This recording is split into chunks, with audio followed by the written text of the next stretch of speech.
माँ चिड़िया घर की छत को ठीक कर रही थी कि सीढ़ी फिसल जाती है। माँ चिड़िया सीढ़ी से नीचे गिरती है। गुड़िया, गुड़िया बेटी, जल्दी बाहर आओ, मैं सीढ़ी से गिर गई हूँ। रानू चिड़िया की बेटी गुड़िया भागी भागी घर से बाहर आती है। ये क्या हुआ मम्मा? आपका तो पंख घायल हो गया है। मुझे पता ही नहीं चला कि कब सीढ़ी फिसल गई। मैंने आपसे कहा भी था कि छत का काम कल करेंगे। मुझे मुझे घर लेकर चलो बेटी। गुड़िया मम्मा को घर ले जाती है और घोंसले में लिटाकर ऊपर कपड़ा डाल देती है। मम्मा, ज्यादा चोट तो नहीं है? क्या दर्द भी हो रहा है? नहीं, ज्यादा दर्द नहीं है, मैं बच गई हूँ। बस थोड़ा पंख घायल हुआ है। आप जल्दी से जाओ और कबूतर चाचा की दुकान से सब्जी ले आओ। गुड़िया टोकरी उठाती है और कबूतर चाचा की दुकान से सब्जी लेने चली जाती है। कबूतर चाचा, आलू और मटर दे दें। गुड़िया बेटी, आपकी मम्मा नहीं आई। आपकी मम्मा कहाँ है? चाचा जी, मम्मा तो आज सीढ़ी से गिरकर घायल हो गई। बस तो गई हैं आपकी मम्मा? हाँ, अब ठीक है, बस पंख घायल हुआ है। गुड़िया कबूतर चाचा से सब्जी लेती है और अपने घर चली जाती है। बेटी, मटर के दाने निकाल कर धो लो और आलू भी साफ कर लो। गुड़िया सब्जियां तैयार करती है और प्याज काटती है। मम्मा, ये प्याज काटते समय आंखों से इतना पानी क्यों आता है? गुड़िया बेटी, इसे काटने से पहले थोड़ी देर ठंडे पानी में रख लिया करो, फिर ऐसा कम होगा। मम्मा, क्या आप सब्जी बना लेंगी?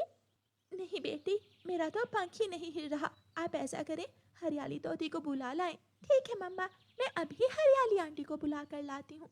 और फिर गुड़िया हरियाली आंटी को बुलाने चली जाती है। गुड़िया बेटी, आपकी आंटी तो कल से दूसरे जंगल गई हुई है। ओहो, अब क्या होगा? कौन बनाएगा हमारी सब्जी?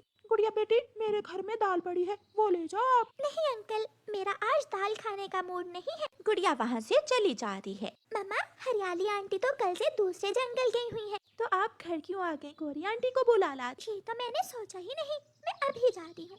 गुड़िया जल्दी से उड़ती है और गौरी आंटी के घर जाती है। गौरी आंटी अपने घर में सब्जी काट रही थी।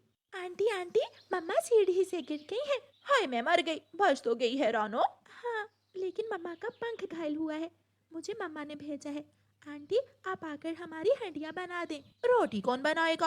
पता नहीं, मुझे तो मम्मा ने हंडिया का ही बोला था। जग्गू बेटा, अब सब्जी बनाने का क्या फायदा? मैं चिड़िया से ही थोड़ी सब्जी ले आऊंगी। मम्मा मम्मा, मैं भी साथ जाऊंगा। नहीं, तुम घर में ही रहो और अगर तुम्हारे पापा आए तो उन्हें बता देना कि मम्मा चिड़िया आंटी के घर गई हैं।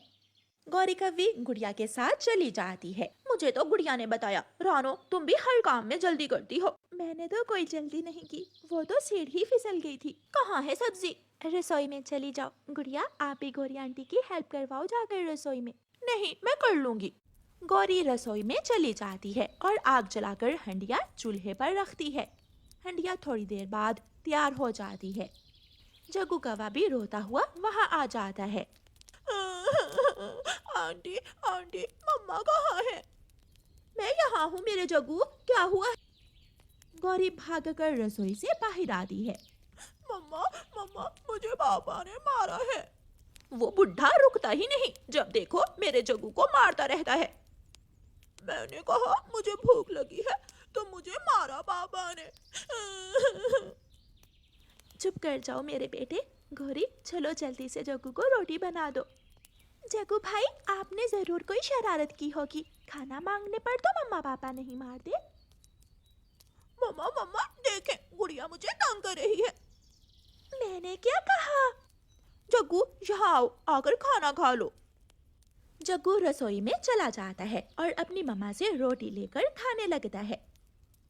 गौरी, एक रोटी मेरे लिए और एक गुड़िया के लिए भी बना लो। रानो, अब अगर उसके लिए रोटी ना लेकर गई तो मुझसे लड़ाई का बहाना बनाएगा।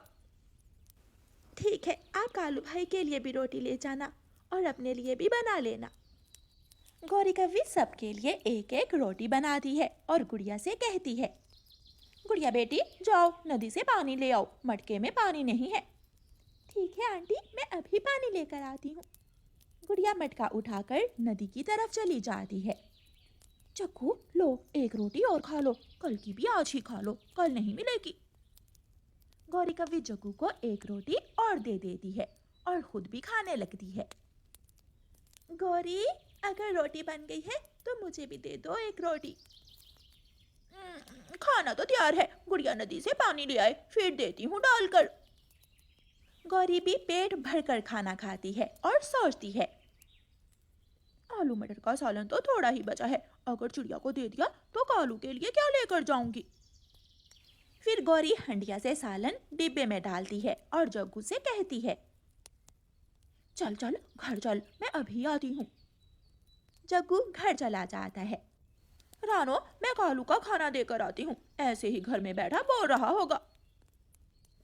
हाँ हाँ, जब तक गुड़िया नदी से पानी लेकर आती है तुम जल्दी से कालू को खाना दे आओ। गौरी कव्वी सालन का डिब्बा उठाती है और सारी की सारी रोटियां उठाकर वहां से ले जाती है। थोड़ी देर बाद गुड़िया भी नदी से पानी लेकर आ जाती है। मम्मा, बहुत भूख लगी है। गौरी तो घर चली गई, जाओ रसोई से अपना खाना भी ले आओ और मेरा भी। गुड़िया रसोई में जाती है तो उसकी चीख निकल जाती है। मम्मा, हंडिया तो खाली है, आलू मटर का सालन कहाँ गया है? क्या? ये कैसे हो सकता है? मम्मा चिड़िया को पंख भूल जाता है और जल्दी से रसोई में आकर देखती है। इसका मतलब गौरी हमारे लिए नहीं बल्कि अपने लिए खाना बनाने आई थी। मम्मा, मुझे तो बहुत तेज भूख लगी है। ये गौरी की बच्ची ने हमारे साथ खिलवाड़ ही कर दिया, अब क्या करें? मैं एक बार गौरी आंटी से पूछ कर आती हूँ। गुड़िया उड़ती हुई गौरी कव्वी के घर जाती है। आंटी, आप सारा खाना ही ले आई हैं। मैंने तो अभी 3 रोटियां ही खाई हैं। चुप कर जाओ कालू। गुड़िया, मैं तुम्हारा और तुम्हारी मम्मा का खाना रसोई में रखाई थी। लेकिन आंटी, हंडिया तो खाली है और ना ही वहाँ कोई रोटी पड़ी है, तो फिर चूहे खा गए होंगे। मुझे सब पता है, हम कोई पागल नहीं है। गुड़िया गुस्से में वहाँ से चली जाती है और कव्वे मजे मजे से खाना खाने लगते हैं।